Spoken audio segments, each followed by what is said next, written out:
Welcome, Thank you. Helena. Thank you so much for taking the time to speak to us today. Dame Helena Morrissey is the former Chief Executive of Newton Investment Management and now Head of Personal Investing, as John said, at Legal & General Investment Management. Helena has been named one of Fortune magazine's world's 50 greatest leaders and has twice been voted one of the 50 most influential people in finance globally by Bloomberg Markets.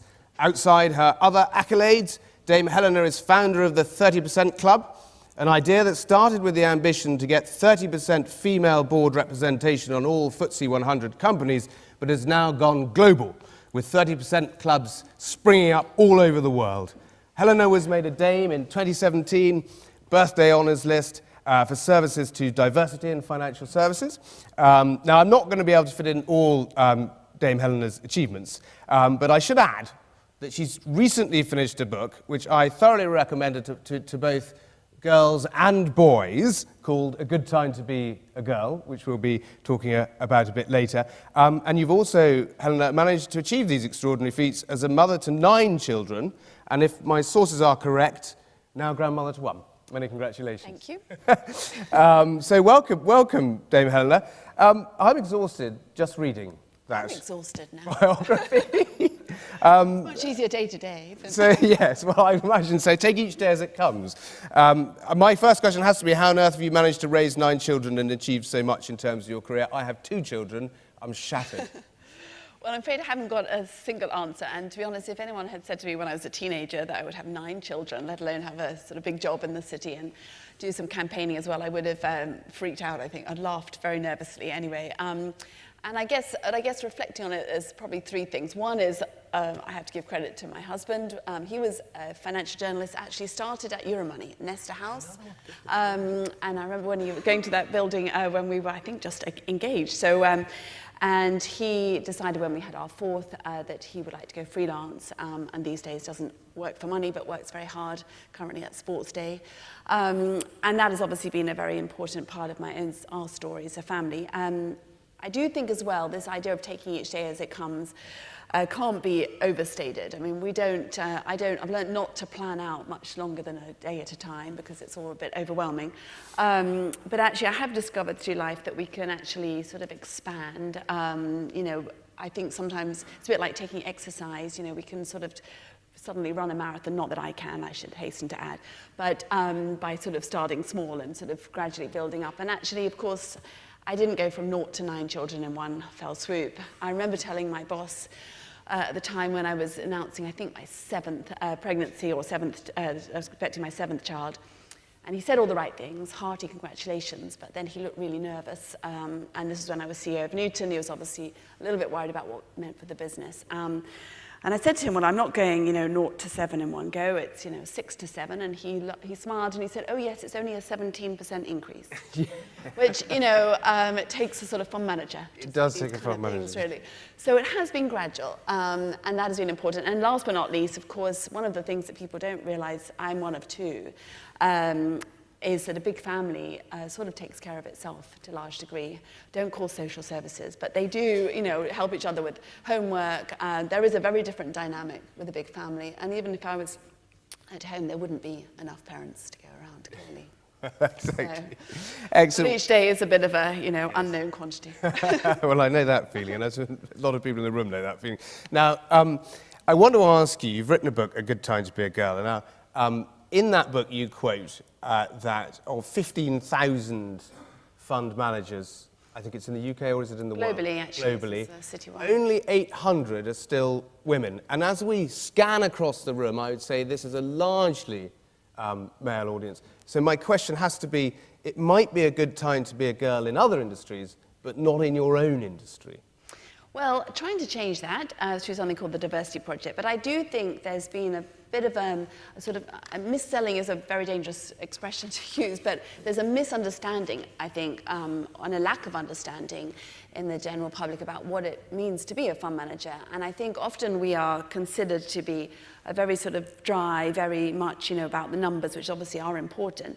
But there's obviously also an element in many roles of needing to develop an understanding of people, how how trends develop, how companies are managed. And I think that it's actually a very rich industry, and one where the people in it are obviously judged by performance, by results, not hours at a desk.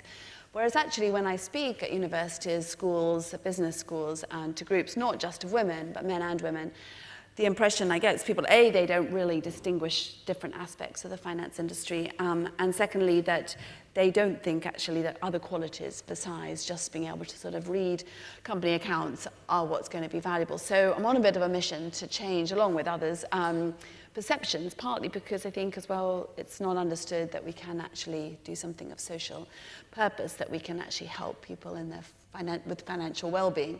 So I think we do need to get out more. I do think as an industry we're a little bit of a shadowy sort of part of the whole ecosystem, and I do think that we should contribute to the evolution of the topics of the day, policy making and so forth, and I think that would in turn attract different types of people. At present, the Diversity Project, which was set up about 18 months ago, is trying to address not just the lack of women relatively in the fund management industry, but we lack diversity in every dimension. So we did a survey, Mercer's helped us last year, and about 3,500 people completed it, and for example, only 1% of fund managers are black British.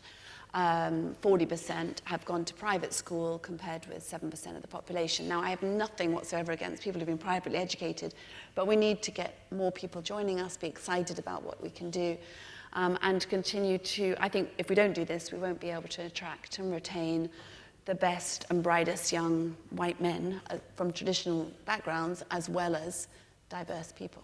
And are you optimistic? Do you see a time where maybe in a decade, 2 decades, where you can look at the funds management, the financial services, and say, yeah, okay, I can look across this room and say that is a perfectly diverse group of individuals?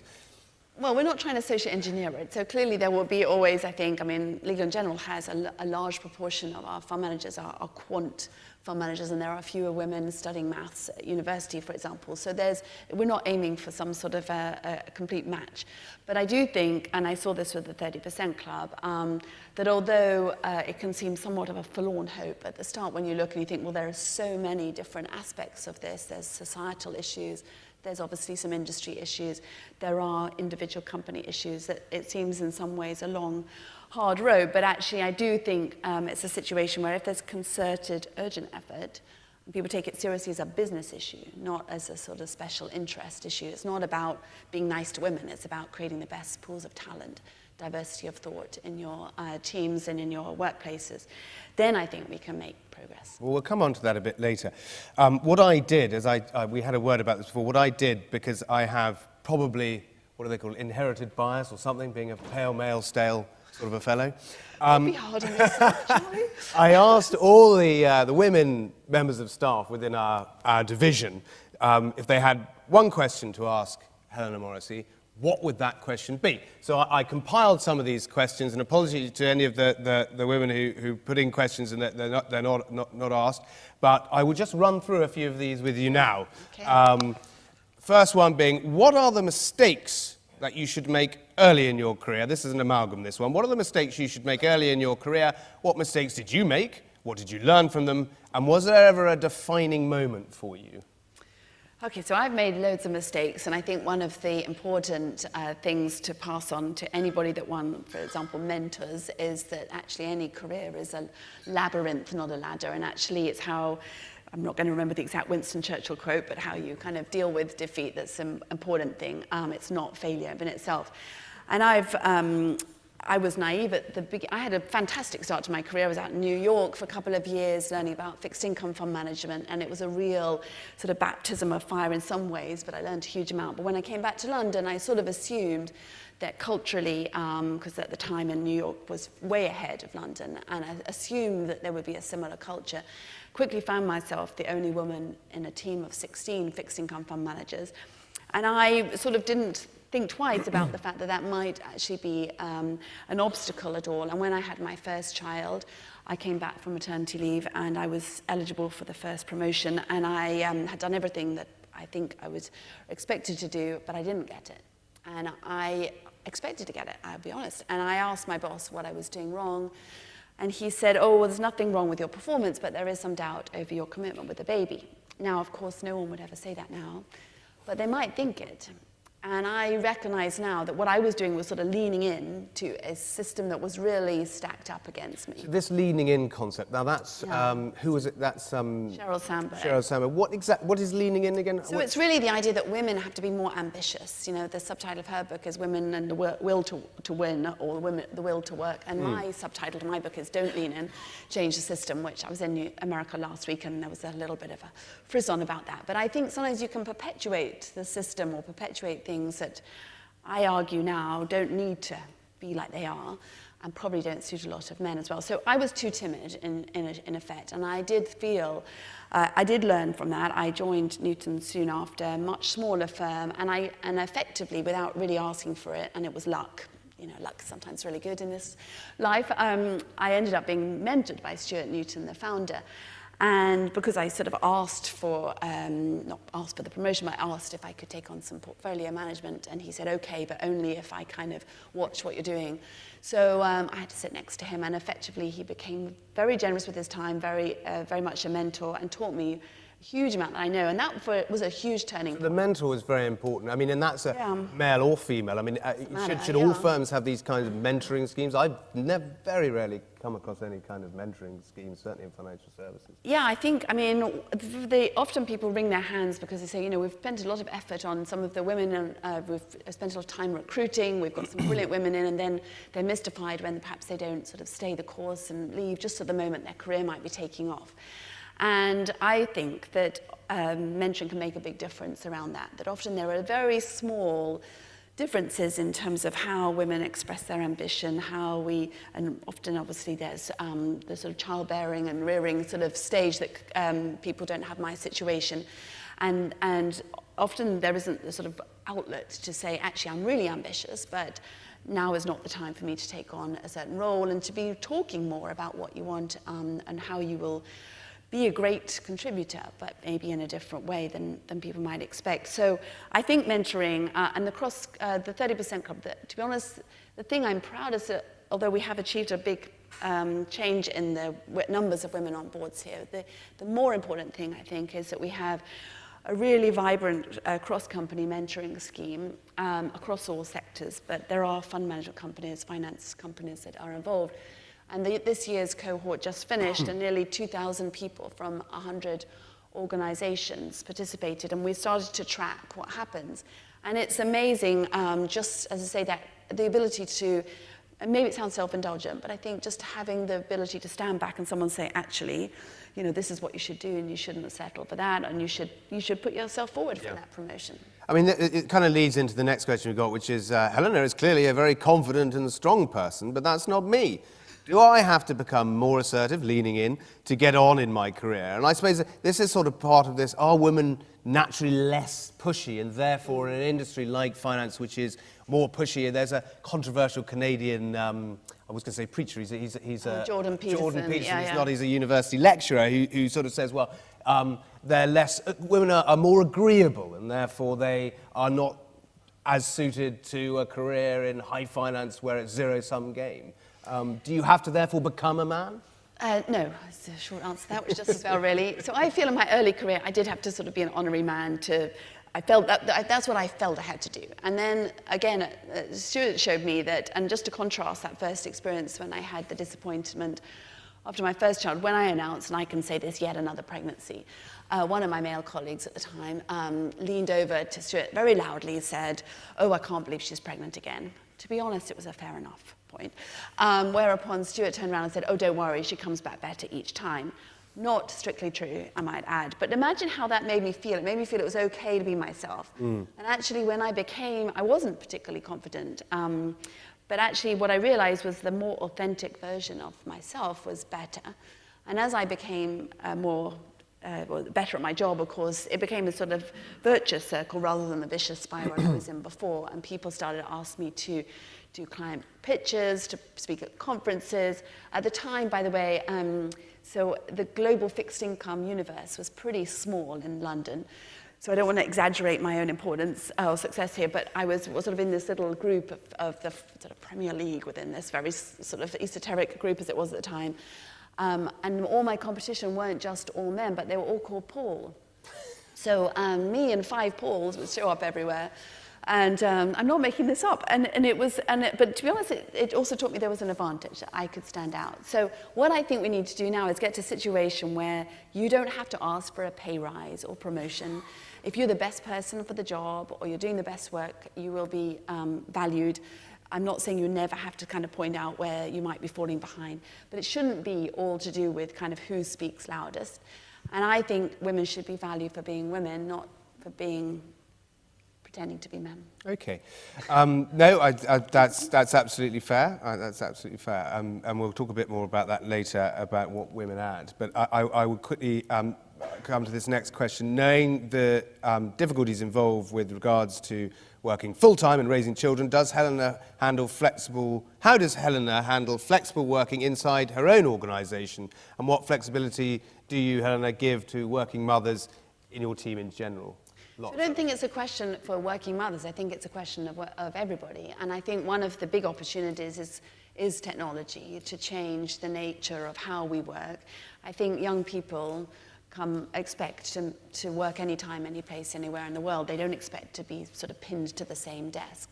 So in my own team, we've actually piloted something that Legal & General is considering doing throughout, which is agile working. And I prefer that term really to sort of flexible, because flexible sort of sounds part-time, whereas this is actually more about ways of working. So instead of sort of everybody emailing, there's different ways of communicating that we have. There's different, so actually my colleague who's sitting towards the back there recently joined my team. It doesn't actually have a fixed desk.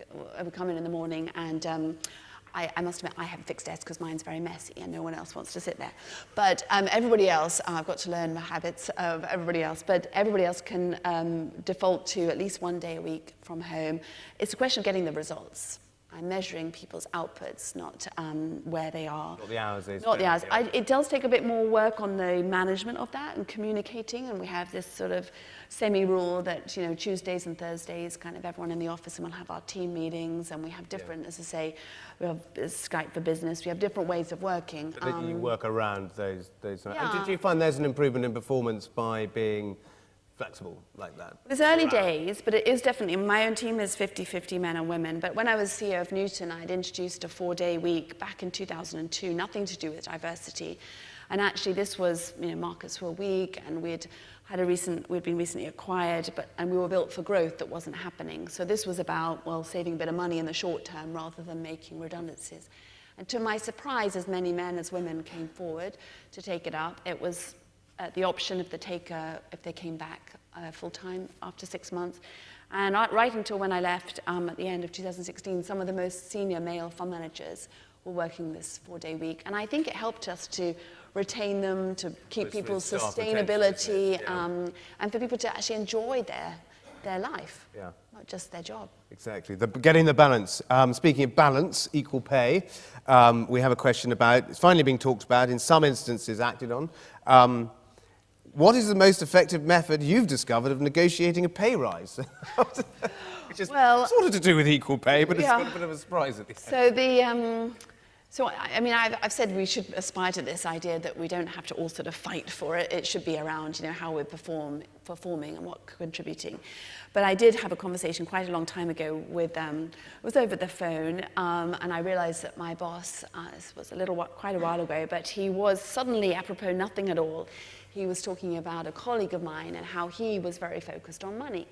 And this was towards year end, and I was thinking, what's this very strange motif thrown into the conversation? And it dawned on me that actually he was signaling to me that he was going to give this guy, you know, it was clearly the bonus pool was smaller that year, and he was going to have to give this guy. And he was a peer of mine, and I mean, I had to take a very deep breath. I felt very uncomfortable, and all the evidence suggests that women find it harder to ask. And my own experience is that women ask less frequently as well of me. But I summoned up all my sort of courage. It sounds so pathetic, really. And I said, well, do you think that's the right way of, you know, deciding how you're going to reward people at the end of the year, just that someone's focused on money? Yeah. And there's this huge long pause, which I struggled not to break. It probably was only a few seconds. And he eventually broke the silence and said, you know, you're right. Sorry. And I know at the end of that year I was treated well. So I do think there's merit if you know, to speak up. And I get so many women contact me who've never come across and say, I just discovered I'm being paid lower than my male colleague doing exactly the same job. And I'm not talking about in our industry necessarily. Academics, people in education, all sorts of sectors. And I say, you've got to say something, not necessarily in a militant way, though.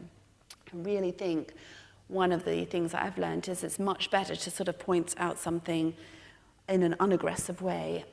That's where I differ with Jordan Peterson. He wants us all to kind of be thumping the table. And then he says, but women don't like doing that. And I'm thinking, well, why should we? Well, it's interesting you bring him up again, because we're running slightly out of time, so I'm going to amalgamate the final questions.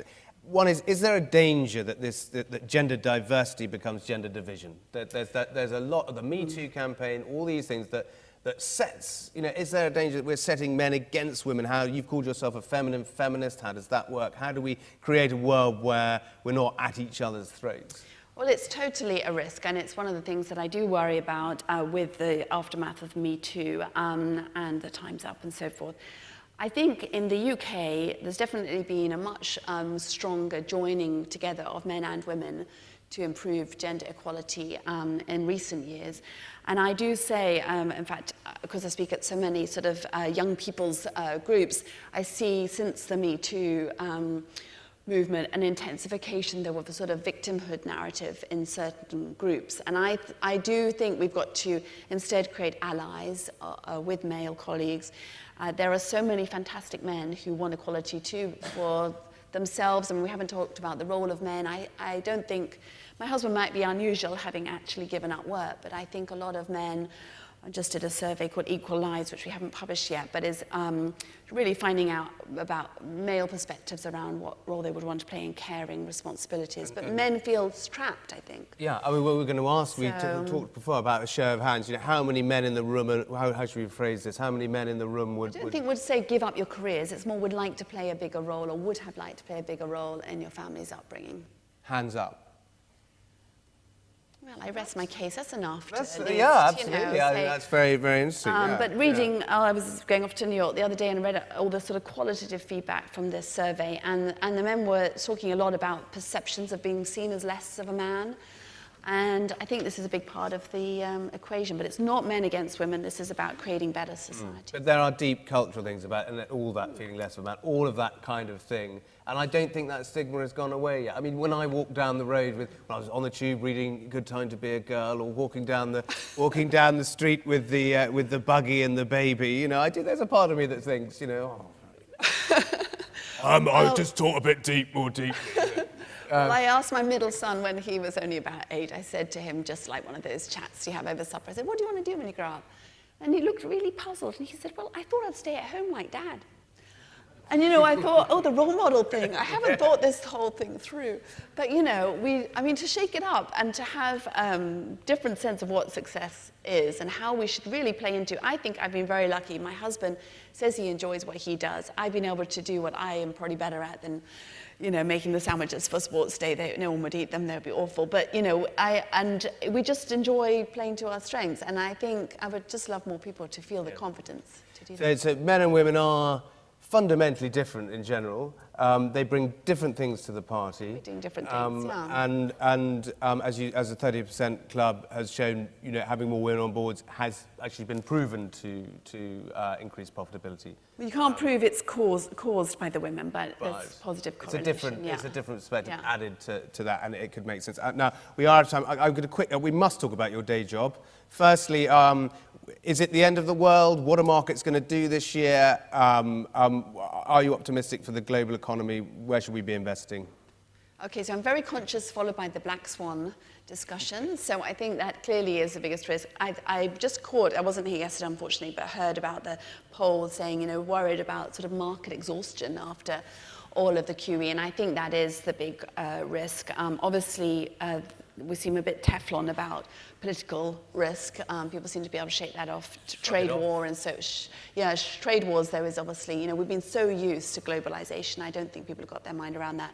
Within that context, I do think there's now, there's still fantastic companies. And I guess that's where the question is going to be, is it going to be better to, you know, be an active manager? Legal & General does both, so we're completely agnostic. It's down to the client's choice. But I do think there's an opportunity for active. There's an opportunity.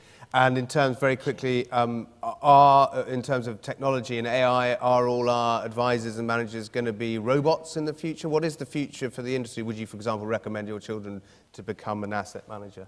I think that it's, I mean, I know people say, well, DeepMind will soon to be able to make all the judgments, but I think the focus has to be on roles that can't be done by an algorithm or don't seem likely to be, and that is around the design, the creativity, the innovation, the judgments.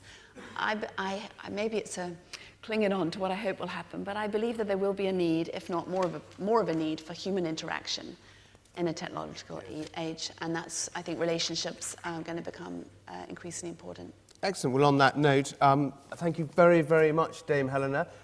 Please, could we have a big round of applause? It's so kind of you to take the time. Thank you, I've really enjoyed it. Thanks very much. Thanks so much.